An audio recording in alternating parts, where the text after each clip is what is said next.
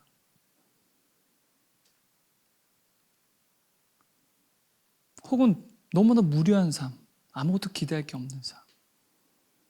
혹은 늘 내가 지금 계획한 대로 모든 것들이 잘 되고 있어요. 그럼 어때요? 가속이 붙어요. 왜? 잘 돼 왔으니까. 더 잘 되고 싶어요. 그러한 삶. 양극단에 있지만 약간 결과는 다르지만 양극단에 있는 그 공통점이 뭔지 아세요? 다 주님이 없어요. 주님 느끼지 못하고 있어요. 근데 모세가 지금 이 고백을 하고 있어요.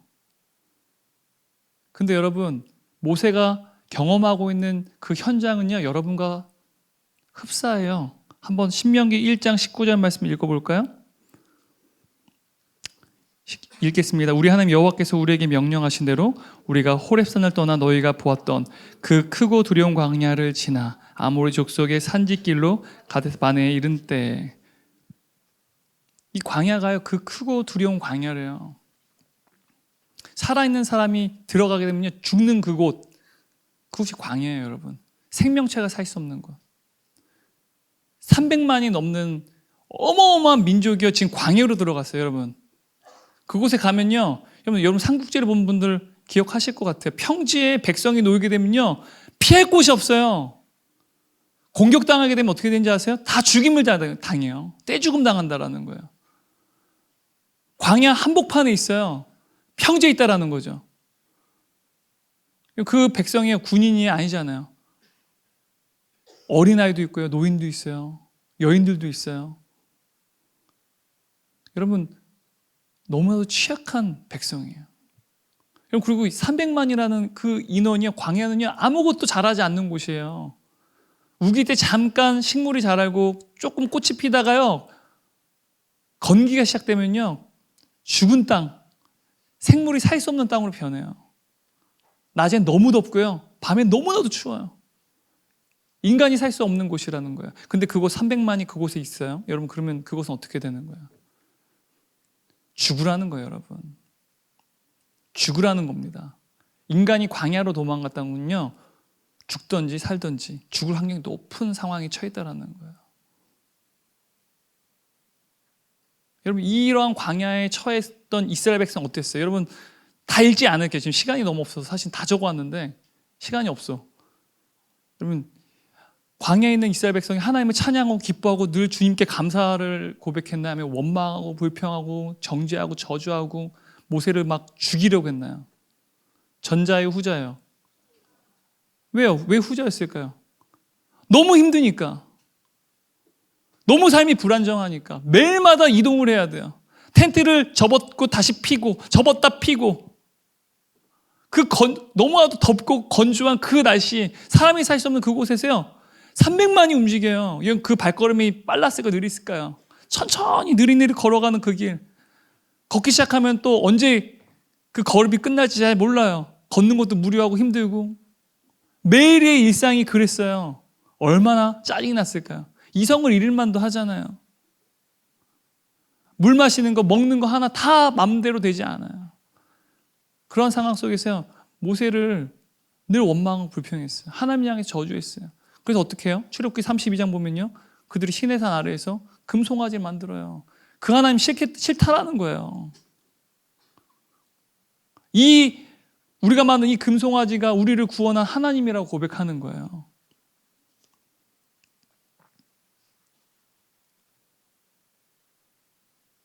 여러분, 이스라엘 백성의 상황은요, 어쩌면 여러분보다 훨씬 더 고달프고 훨씬 더 절망적인 상황일 수 있다는 거죠. 그럼 죽으라고 여러분을 사지에 모는 사람들은 없잖아요. 근데 이들은 지금 죽으라고 사지에 몰렸어요. 그것도 때로요. 지금 우리가 읽은 신명기 1장의 이 말씀은요, 모세가요, 이집트를 출애굽한 이후에 1년이 지나고 난 이후에 그가 과거를 회상하면서 고백하는 거예요. 근데 여러분, 이스라엘 백성과 모세의 관점이 너무 달라요. 이스라엘 백성은요, 하나님이 없어요. 하나님 함께 하셨지만 하나님이 없어요. 그들의 삶에는요. 하나님이 매일의 삶 가운데 구름 기둥, 불 기둥으로 그들을 보호하세요. 낮에는 구름 기둥으로 해와 그 더위를 300만의 인구들을 보호하시는데요. 밤에는요, 너무 추워요. 여러분, 그 추위에 여러분 어린아이들, 가축들과 노인들이 살아남을 수 있을까요? 그들을 보호하시겠어요. 하나님은요, 불기둥으로 이스라엘 백성을 지키셨어요. 그것도 매일 그들이 불평하고 원망하는 그 날까지 포함해서 매일.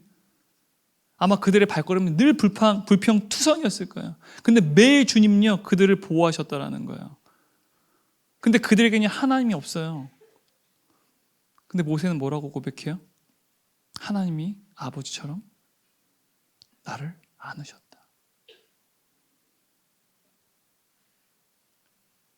그 관점의 차이가 있는 거예요. 도대체 똑같은 현상인데, 절망스러운 환경 가운데 놓여져 있는데 어떻게 모세는요, 하나님이 나를 안으셨다라는 고백을 할 수 있고, 어떻게 한 수많은 299만 9,999명? 네. 여호수아 갈렙 빼고 그러면 7명? 네. 그들은요 다 원망하고 불평해요. 근데 어떻게 도대체 이러한 관점의 차이를 만들 수 있을까요?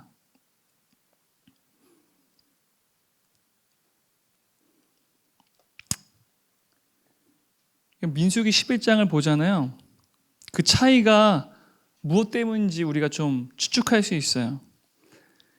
11장을 보면요, 이스라엘 백성들이 출애굽을 한 다음에요, 광야에서 매일마다 하나님이 만나를 주세요. 만나를 주시는데 그 만나를 가지고 음식을 만들어서 먹었거든요. 그런데 문제가 뭐냐면 매일마다 만나를 가지고 밥을 먹어요. 아무리 맛있어도 여러분 계속 먹으면 어때요? 물려요? 맛있어요? 물리죠. 그죠? 매일마다 삼겹살 먹으면 처음엔 맛있지만 계속 삼겹살만 먹으면 물리겠죠. 돈가스만, 포방토 돈가스 맛있는데 막 계속 매일마다 그거 1년 내내 3년 내내 계속 그것만 먹여요. 아, 김치 먹고 싶다. 아, 파김치 먹고 싶다. 열무김치 먹다. 아, 냉면 먹고 싶어. 그러지 않겠어요? 지금 이스라엘 백성이 그랬어요. 고기가 먹고 싶대요. 고기가 먹고 싶대요. 그래서요, 이스라엘 백성이 단체로 데모를 하기 시작해요. 모세에게. 모세가 그 환경을, 그 상황을 보고 나서 너무 기가 차는 거예요. 어처구니가 없는 거예요, 이 백성. 하나님께 그래서 원망을 해요. 하나님께 엎드려서 모세가 뭐라고 하냐면요, 왜 이렇게 무거운 짐을 나에게 지어주셨냐는 거예요. 이 자들이 내 새끼들입니까? 아, 주님의 백성 아닙니까? 왜 내가 이렇게 힘든 무거운 짐을 져야 됩니까? 라고 하나님께 하소연을 했어요. 그때 하나님이요, 너는 백성들 중에서 칭찬받고 지혜 있는 자 70명을 뽑아서 그들 장로로 세우라고 그래요. 그들을 지도자로 삼으시겠다는 거예요. 더 이상 모세만 힘들게 하지 않고 그 장로들을 통해서 백성들을 다스릴 수 있게끔 하겠다라는 거예요. 근데 그때 70명의 장로들을 뽑았는데요, 하나님께서요, 그 70명의 장로를 뽑았을 때요, 그들에게 여호와의 신이 임해요. 성령이 임해요. 그리고 그들이 예언을 하기 시작해요. 근데 되게 희한한 게 뭐냐면요, 이 70명 중에 두 사람이 모세가 모이라고 했는데 그 모이라고 한 그곳에 오지 않았어요. 자기 진영, 자기 집에 있었어요. 자기 텐트 안에 있었어요.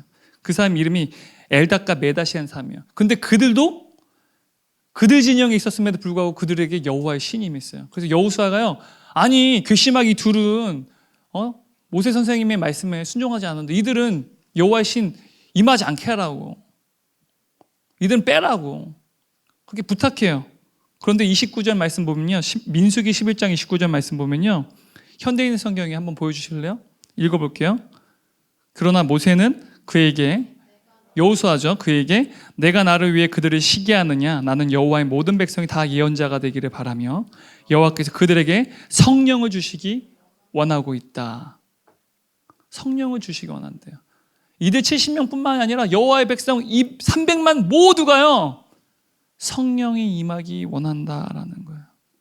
그들이 모두 성령이 임해서 선지자가 됐으면 한이 없겠다라고 말을 해요.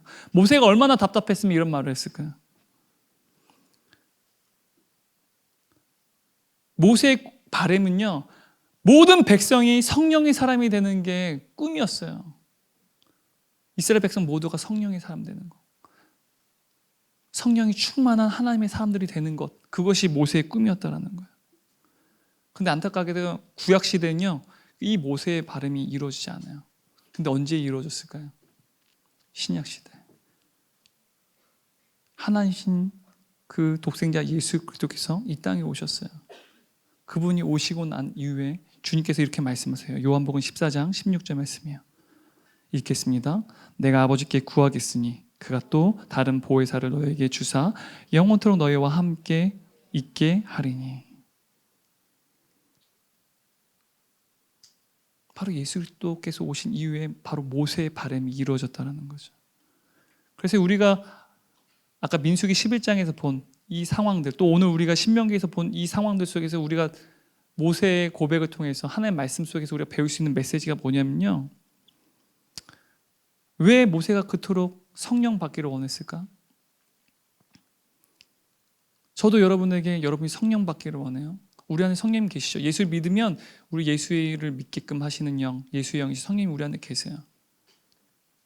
이미 우리 안에 예수의 영, 성령님이 계심에도 불구하고요, 이미 하나님의 삶을 성령의 사람에도 불구하고요, 성령님의 인도하심을 받지 않아요. 계속 제가 요즘에 설교하는 게 그죠?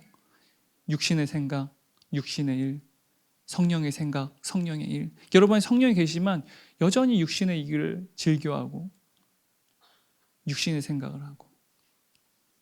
그런데 오늘 우리가 읽은 말씀에서도 보면요, 성령의 사람은요, 내 삶 가운데 고기가 없다고 하나님께 원망하지 않는다는 거예요. 내 삶이 광야와 같이 절망적인 환경에 놓여져 있다고, 그곳에 하나님이 없다라고, 그래서 새로운 하나님을 만들어내는 패역한 일을 행하지 않는다는 거예요. 다시 말해서요, 성령이 우리 안에 계시면요, 절대로 육신대로 살 수 없다라는 게 오늘 말씀 속에 우리가 배울 수 있는 교훈이에요. 여러분, 우리는 모두가 본래 성령의 사람이죠, 그죠? 예수 그리스도를 주로 시인하십니까, 여러분? 아직 많이 이제 예수 그리스도를 주라고 인격적으로 만나지 못한 분은요, 조금만 기다리세요. 하지만 예수님을 나의 주라고 시인하신 분은요, 성령님이 여러분 안에 계시기 때문에 여러분 본래 이미 성령의 사람이라는 거죠. 성령의 사람은요, 육신의 일, 육신의 생각으로 살 수 없는 사람들이에요. 살아서는 안 되는 사람들이라는 거죠. 그런데 우리가 육신대로 살지 않기 위해서 어떻게 해야 될까요? 본래 성령의 사람인데, 그 단서가 출애굽기 34장에 기록되어 있어요. 이스라엘 백성이요, 금송아지 사건 이후에요, 하나님이 진노하세요. 그 모세가 두 돌판 하나님께 받은 그 율법을요, 이스라엘 금송아지 집어 던져버려요. 그리고 나서 34장을 보면요, 다시 이스라엘 백성이 하나님 앞에 회개하고요, 모세는요 다시 시내산으로 올라가요. 다시 여호와의 율법, 이 십계명을 다시 받기 위해서. 그리고 시내산에 올라가서 40일 밤낮 동안요, 모세는요 하나님과 대면하서 주님의 그 율법을 받아요. 그리고 그 율법을 두 돌판에 새긴 이후에 시내에서 내려옵니다. 30절 한번 읽어볼까요? 읽겠습니다. 아론과 온 이스라엘 자손이 모세를 볼 때 모세 얼굴 피부에 광채가 남을 보고 그에게 가까이기를 두려워하더니. 하나님과 40일 밤낮 동안 얼굴을 대면하고 얼굴을 맞대고 있었던 모세 얼굴이 어떻게 됐어요? 광채가 났어요. 학자들은요, 이것을요 어떤 신적 광채라고 하는데, 모세에게 여호와의 영광이 임했기 때문이라고 말을 해요. 또 한편으로는요, 모세에게 여호와의 신 성령이 임했기 때문이라고 말을 해요. 그의 얼굴에 광채가 났다는 거죠.